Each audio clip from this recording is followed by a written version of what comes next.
Assalamualaikum warahmatullahi wabarakatuh. Salam Rahayu, Rahayu, Rahayu. Jumpa lagi dengan saya di channel UID Seluler Tutorial. Di kesempatan kali ini saya dapat kiriman dari salah satu sahabat subscriber. Beliau asal Kalimantan Utara, dan beliau sebelumnya juga sudah konsultasi via WhatsApp untuk menanyakan kerusakan handphone ini, teman-teman. Yaitu tipe serinya Samsung A52. Jadi untuk kondisinya seperti ini setelah saya unboxing, teman-teman. Oke, jadi untuk di bagian fleksibel mainboardnya ada dua yang sudah terlepas, dan juga ada kabel antena, keduanya juga sudah terlepas. Jadi sebelumnya handphone ini sudah pernah diperbaiki, namun untuk beliau saat cerita itu sempat diperbaiki namun tidak bisa untuk perbaikannya, alias si teknisinya mungkin beliau belum bisa untuk melanjutkan perbaikan untuk handphone ini. Yaitu setelah saya cek untuk di bagian kerusakannya, yaitu di bagian soket konektor yang ada di mesin atau soket konektor motherboardnya itu rusak, teman-teman. Dan untuk ada beberapa bagian komponen juga ada yang hilang. Jadi kita coba untuk lepas dulu di bagian kameranya, dan kita cek untuk secara detail bagian area kerusakannya. Untuk di bagian ini juga saya mendapati ada bagian yang agak meleleh, yaitu di bagian framenya itu meleleh ya, teman-teman. Di sampingnya itu adalah di bagian letak fleksibel LCD nya. Sedangkan untuk di bagian soket fleksibel LCD sudah tidak ada, dan di bagian framenya itu meleleh. Jadi mungkin sebelumnya sudah pernah diperbaiki namun belum bisa untuk melanjutkan atau menyelesaikan pekerjaan si teknisi yang sebelumnya ya, teman-teman. Oke, kita coba untuk pengecekan lebih detail. Di sini ada beberapa bagian komponen yang hilang atau sudah tidak ada, dan ada bagian komponen yang berserakan atau sedikit agak miring atau bukan pada tempatnya, teman-teman. Oke, langsung saja kita proses untuk pengerjaannya, yaitu kita angkat dulu di bagian soket konektor yang ada di mesin atau di bagian motherboardnya. Untuk suhu panas pada blower saya menggunakan panas di angka 300 sampai 320. Dengan hati-hati, kalau sudah ada pergerakan di bagian soketnya, kita pelan-pelan untuk mengangkatnya dengan posisi alat pisau itu miring ya, teman-teman. Jangan sampai tersenggol oleh komponen. Tujuannya agar untuk di bagian komponen itu tidak bergeser atau tidak hilang. Sedangkan untuk di bagian ini itu terlihat jelas kalau posisi sudah saya bersihkan di bagian PCB-nya, itu jelas di bagian komponen banyak yang hilang, dan juga ada bagian yang posisinya miring atau tidak pada tempatnya. Oke, sekarang kita lanjut untuk proses, yaitu memberikan timah di semua pin kaki konektor yang ada di PCB. Untuk panas pada solder saya menggunakan panas di angka 350. Sedangkan untuk bagian komponen yang tidak sesuai pada tempatnya saya rapikan dulu. Oke, untuk memberikan timah usahakan sama rata tingginya ya, teman-teman. Jangan sampai ada yang tinggi ataupun ada yang kerendahan. Jadi usahakan bikin timbul di bagian timah pin kaki konektornya. Tujuannya agar lebih mudah saat kita proses untuk penggantian. Oke, untuk di bagian ini saya memberikan timah juga, yaitu di bagian titik pin pada letak komponen, dan kita rapikan dulu untuk komponen yang agak sedikit miring. Sedangkan untuk di bagian komponen yang sudah hilang, itu kita harus memberikan komponen sesuai ukurannya. Kalian bisa mencari kanibalan di setiap mesin yang mungkin hampir mirip untuk ukuran pada komponennya, teman-teman. Usahakan ukur dulu di setiap komponennya. Oke, kita rapikan dulu untuk komponennya agar nanti kita mudah untuk proses pemasangannya. Oke, jadi hampir beberapa komponen itu banyak yang hilang ya, teman-teman. Jadi kita harus memberikan sesuai komponen yang hilang. Oke, kita lanjut untuk proses yaitu pemasangan pada komponen dengan hati-hati. Untuk suhu panas blowernya saya menggunakan panas di angka 300. Lalu kita coba untuk satu persatu mempresisikan komponen untuk proses pemasangan. Oke, kalau saran saya untuk pengerjaan seperti ini, yang awalnya itu mungkin semua komponen masih utuh dan nggak begitu rusak untuk soket konektornya, usahakan kalian saat proses pengangkatan konektor ataupun membersihkan timah atau meratakan timah yang ada di bagian pin konektor yang di mesin, usahakan hati-hati ya teman-teman, jangan sampai tersenggol oleh komponen yang bisa bikin komponen miring ataupun hilang. Oke, selanjutnya kita cek ulang setelah proses penggantian atau pemasangan komponennya. Jika sudah presisi semua, terpasang semua untuk komponen penggantinya, sekarang kita siapkan untuk soket konektor yang sudah kita siapkan baru, yaitu usahakan untuk pin kaki konektor yang baru, jika belum ada timahnya, kita berikan timah dulu teman-teman. Tujuannya agar lebih mudah untuk proses pemasangan. Atau kalian yang belum paham untuk bagaimana cara memberikan timah di bagian pin kaki konektor yang baru, kalian bisa cek linknya di deskripsi, atau kalian bisa cek tutorial yang sebelumnya yang sudah saya bahas tentang perbaikan untuk penggantian konektor Samsung A52 ataupun Samsung sejenisnya teman-teman.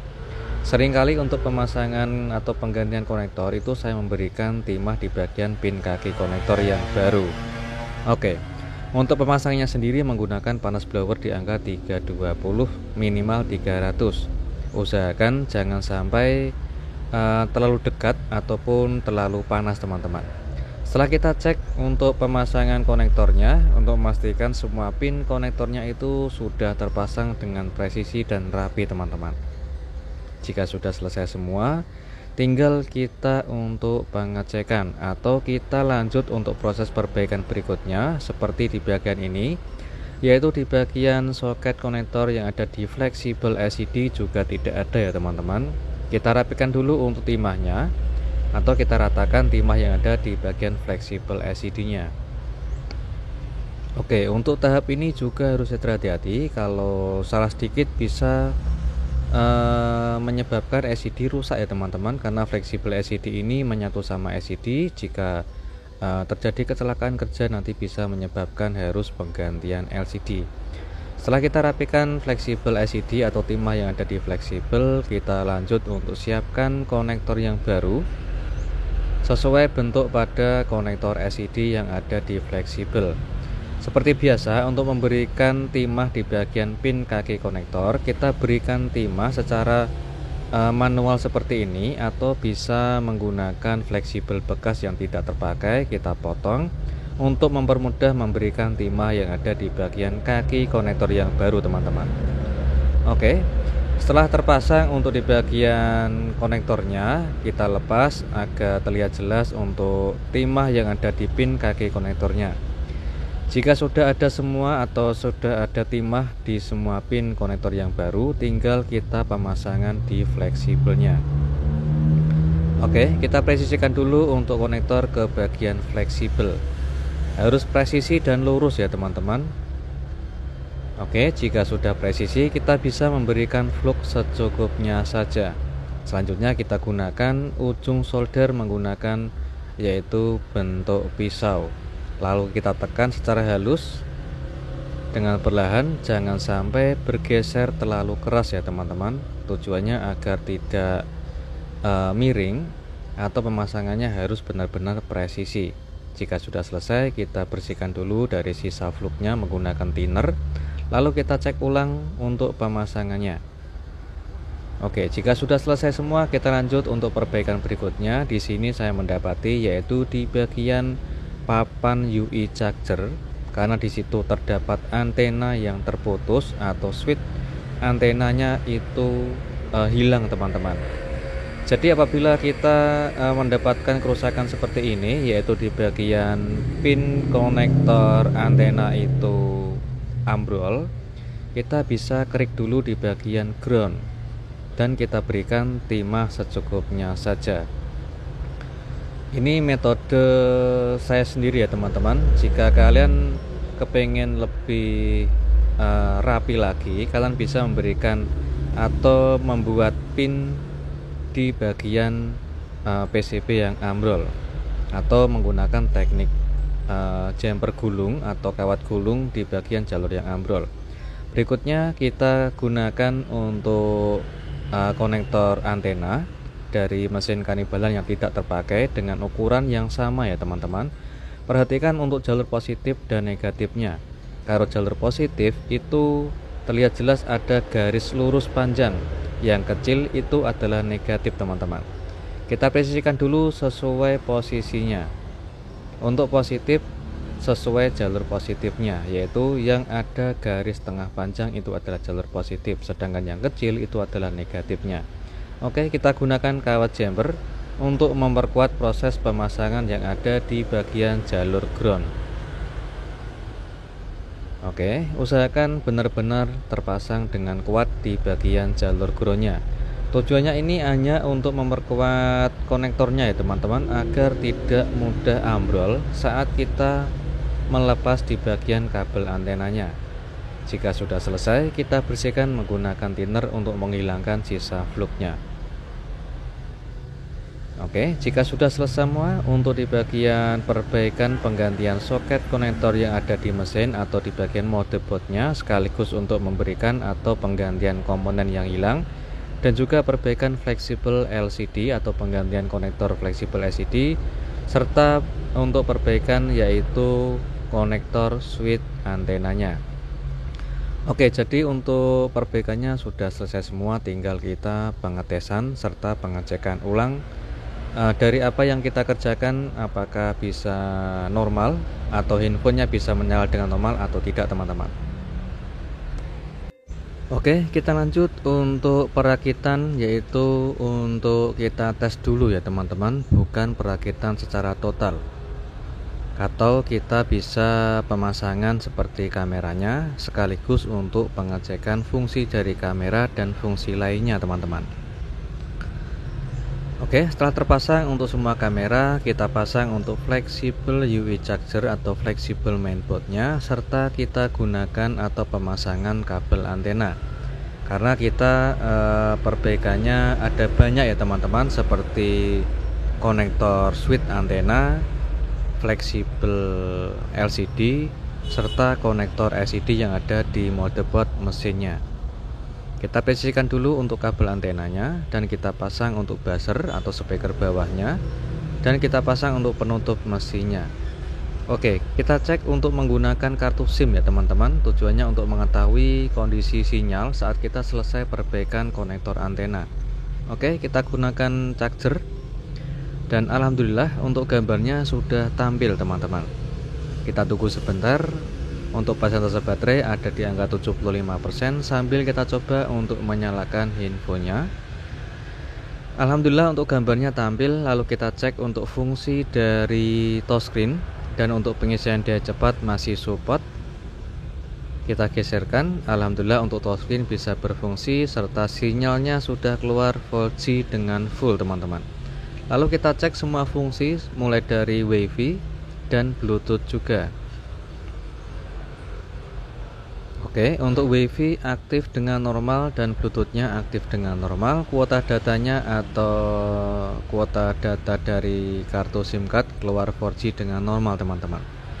Lalu kita cek untuk fungsi dari kameranya.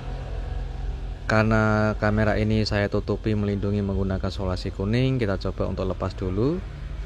Perhatikan untuk gambarnya masih bersih dan jernih, bisa fokus, dan kita cek menggunakan perekam suara.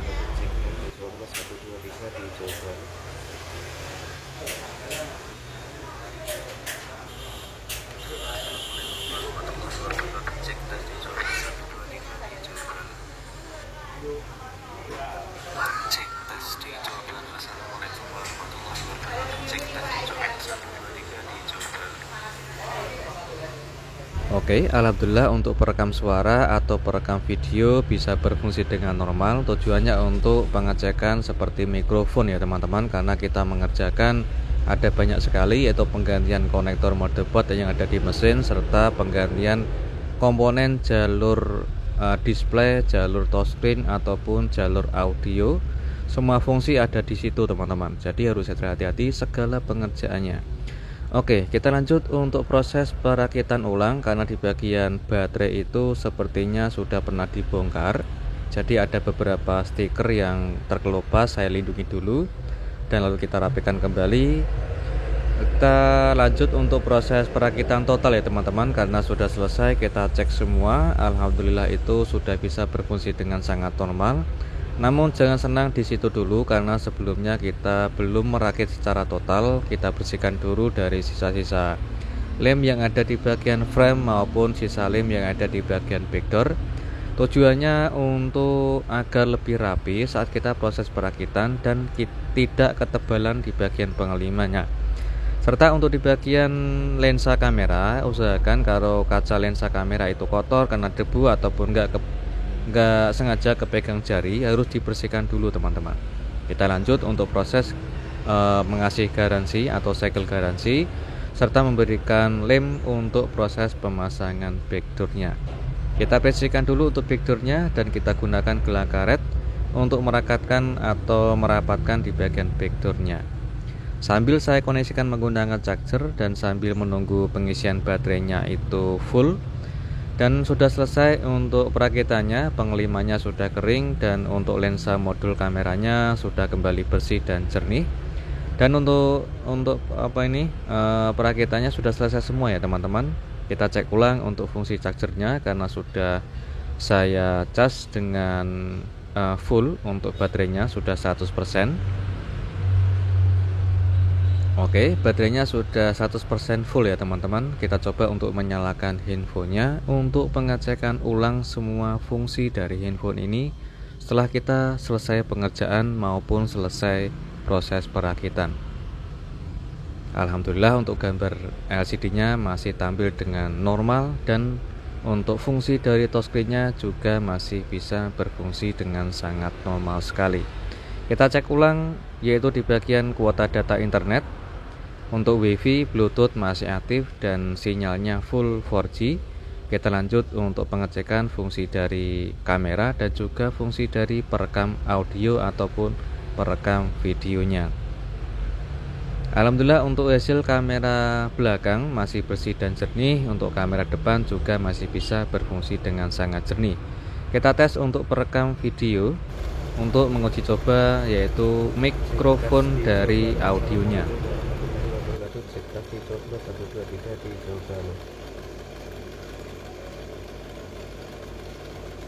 Tes dicoba. Assalamualaikum warahmatullahi wabarakatuh. Cek tes dicoba 1 2 3 dicoba.